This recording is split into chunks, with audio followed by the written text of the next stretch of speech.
വിദ്യാർത്ഥികൾക്ക് കൺസെഷന് മൊബൈൽ ആപ്ലിക്കേഷനുമായി KSRTC. നമസ്കാരം, കൊട്ടാരക്കര മീഡിയയിലേക്ക് സ്വാഗതം.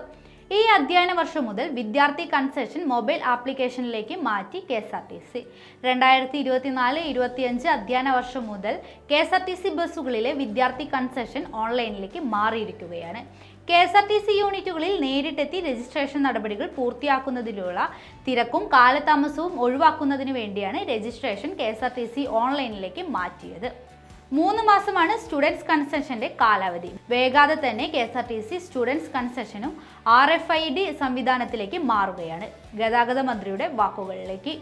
വളരെ പ്രധാനപ്പെട്ട KSRTCയുമായി ബന്ധപ്പെട്ട മറ്റൊരു കാര്യം, KSRTC ആധുനികവൽക്കരണത്തിന്റെ ഭാഗമായി KSRTC വിദ്യാർത്ഥികൾക്ക് വേണ്ടി കൺസെഷൻ എടുക്കുന്ന ഒരു ആപ്പ് ഇന്നലെ മുതൽ റൺ ചെയ്യുന്നുണ്ട്. KSRTCയുടെ സൈറ്റിൽ കയറി കഴിഞ്ഞാൽ ആപ്പിൻ്റെ ട്യൂട്ടോറിയൽ കാണാൻ പറ്റും. ആർക്കും, കൊച്ചുകുട്ടികൾക്കും മുതിർന്നവർക്കും എല്ലാം ആപ്പ് കൈകാര്യം ചെയ്യാം. ഇനി ബസ് സ്റ്റേഷനിലേക്കോ ഓഫീസിലേക്കോ അപേക്ഷ കൊടുക്കാൻ വേണ്ടി പോകേണ്ടതില്ല. ഞങ്ങളൊരു ആപ്പ് നേരത്തെ ആദ്യം വെബ്സൈറ്റിലാണ് വന്നത്, ഇപ്പോൾ നമ്മളത് ആപ്പാക്കി മാറ്റിയിട്ടുണ്ട്. ആ ആപ്പിൽ ഡൗൺലോഡ് ചെയ്യുക. KSRTC കൺസെഷൻ KSRTC കൺസെഷൻ എന്നുള്ള പേരിൽ പ്ലേ സ്റ്റോറിലൊക്കെ ഉണ്ട്. ആപ്പ് ഡൗൺലോഡ് ചെയ്തിട്ട് അതിൻ്റെ ട്യൂട്ടോറിയൽ കാണുക. യൂസർ ഐഡിയും പാസ്വേഡും ഫിക്സ് ചെയ്ത് കഴിഞ്ഞാൽ ഏതൊരു രക്ഷിതാവിനും കുട്ടിക്കും ഐഡൻറ്റിറ്റി കാർഡ്, ആധാർ കാർഡ് മാത്രം മതി, വേറെ കാർഡുകളൊന്നും വേണ്ട.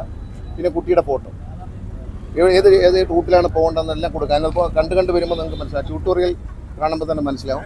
വളരെ വ്യക്തമായി ആർക്കും തന്നെ മനസ്സിലാക്കി സ്വന്തമായിട്ട് ചെയ്യാം. പണം അതിൽ തന്നെ അടയ്ക്കാം.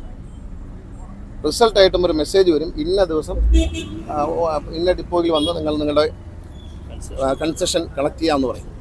ആ ദിവസം പോവുക, ഐഡൻറ്റിറ്റി കാർഡ് കാണിക്കുക, കൺസെഷൻ വാങ്ങിച്ച് ഒപ്പിട്ട് ഒരു ക്യൂ നിൽക്കേണ്ട, തള്ളണ്ട, ഒന്നും വേണ്ട. വളരെ സൗകര്യപ്രദമായിട്ടുള്ള ഒരു സംവിധാനം നമ്മൾ കൊണ്ടുവന്നിരിക്കുകയാണ്.